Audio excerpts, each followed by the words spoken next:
Selamat siang, Assalamualaikum Bapak. Waalaikumsalam, selamat siang. Mohon izin, bisa diperkenalkan dan di Organda sendiri Pak, posisinya?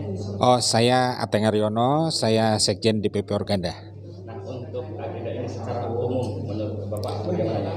Jadi musyawarah daerah itu adalah kewajiban Dewan Pimpinan Daerah Provinsi di Organda ya, itu untuk menyelenggarakan sekali dalam 5 tahun. Jadi itu sesuai amanat ADART dan peraturan organisasi kita bahwa dalam 5 tahun sekali itu harus terselenggara musyawarah daerah. Salah satu agenda musyawarah daerah itu adalah melakukan evaluasi 5 tahun. Apa yang sudah dilakukan dan bagaimana kendala-kendala dalam melakukan itu semua. Apa yang sudah dicapai, apa yang 5 tahun lalu sudah dibuat dan ternyata tidak completion, tidak menyelesaikan persoalan. Nah, kemudian melakukan evaluasi. Ke depan kami ini mesti mengapain gitu. Nah, itu yang pertama. Yang kedua, menemukan berbagai cara agar ada yang harus lebih dipermudah di dalam hidup anggota Organda. Siapa sih anggota Organda? Semua pengusaha angkutan, ya. Dan tentunya tidak hanya pengusahanya kan, di dalam ini seluruh stakeholder terkait juga merasakan manfaat keberadaan organisasi maupun manfaat keberadaan usaha angkutan. Itu yang kedua. Yang ketiga, karena organisasi ini 5 tahun sekali melakukan pertanggungjawaban side to cycle itu, maka juga memilih ya ketua Dewan Pimpinan Daerah di provinsi untuk 5 tahun berikutnya. Itu amanat organisasi, begitu. Mungkin sebenarnya sebenarnya apakah memang ini kan sudah merupakan momentum untuk 5 tahun dan untuk mengevaluasi kinerja. Dan di dalam muda sendiri kan mungkin ada pembahasan usulan.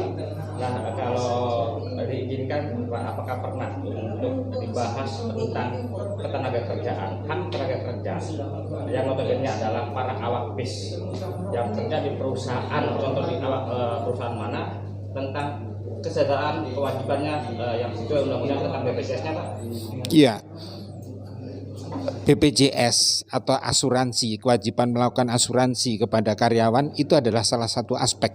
Hanya salah satu aspek di mana itu menjadi kewajiban pengusaha angkutan untuk melakukan total service yang dia mesti harus sajikan. Service, the best service atau good service itu kan tidak hanya ketika akhirnya diakui oleh pelanggan, tapi diakui pelanggan baik, itu bisa baik. Kenapa? Kalau tenaga kerjanya yang ada di mereka bekerja di mereka juga mendapatkan posisi kesejahteraan dan pengakuan yang baik. Nah, itu salah satunya adalah dengan melakukan BPJS. BPJS itu kan mandatori kan, mestinya dilakukan kepada seluruh karyawan, baik itu karyawan di usaha angkutan ataupun usaha yang lain. Jadi semestinya kalau bagi yang belum, tentunya ini menjadi satu catatan ya. Tapi kita juga pahami posisinya.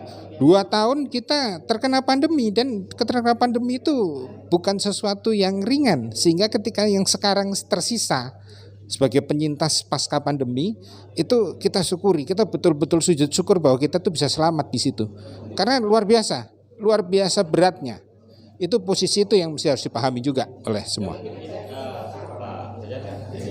Yang lepas ini kan boleh dikata kita aman, sudah landai lah dari COVID-19.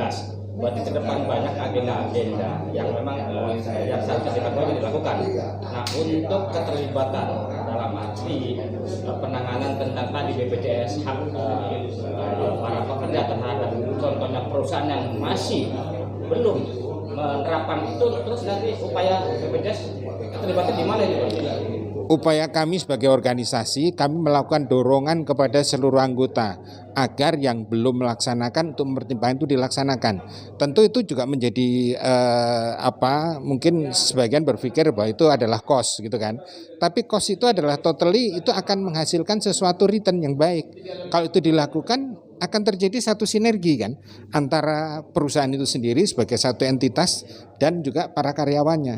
Kalau mereka dirasakan diperhatikan, tanda kutip dijamin kehidupannya melalui usaha dan bekerja di sana, tentunya akan diharapkan ada satu sinergi yang bagus juga ketika menghasilkan sesuatu kepada para pelanggannya.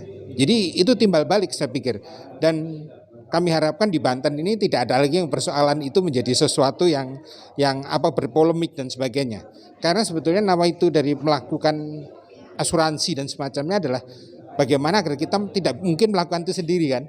Maka kita melakukan beramai-ramai, kita bersama-sama seluruh Indonesia itu melalui lembaga itu, dan itu yang diharapkan bisa berjalan baik. Saya pikir ke sana sih, Mas. Barangkali ada pesan untuk para aktivis bukan hanya di Banten, bahkan Indonesia. Satu, barangkali gini, yang paling mendasar adalah ketika Anda sebagai awak angkutan, ya, angkutan umum jalan khususnya, maka ada satu kesadaran bahwa yang pertama bahwa dia harus bisa memberikan satu aspek yang paling mendasar. Apa itu? Keselamatan, safety. Safety is number one. Ya, itu dulu nomor satu yang harus dilakukan. Artinya ketika bekerja melakukan satu recheck dari awal sebelum dia berangkat, saat dia di jalan, bahkan sampai dia pulang, melakukan recheck terhadap kendaraan, terhadap dirinya, memberikan catatan yang penting terhadap rute perjalanan dan sebagainya, agar menjadi catatan bagi semua, bagi manajemen itu terhadap total pelayanan yang diberikan. Di lain sisi selain keselamatan harus ada kesadaran tentang services, tentang pelayanan. Nah, pelayanan itu menjadi sangat penting karena apa?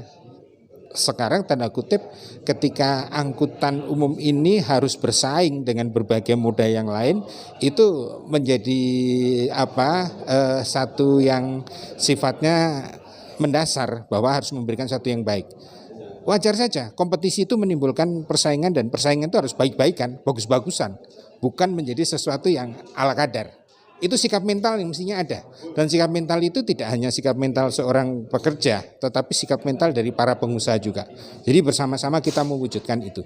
Safety satu sisi, di lain sisi adalah services atau pelayanan.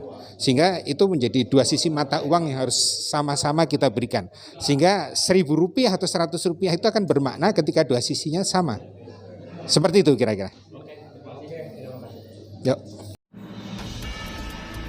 Dari Bilik Siar Studio, channel Bang Kumis Berbagi, Neo TV akan selalu hadir untuk melengkapi informasi seputar peristiwa yang terjadi di Pandeglang, Banten dan sekitarnya.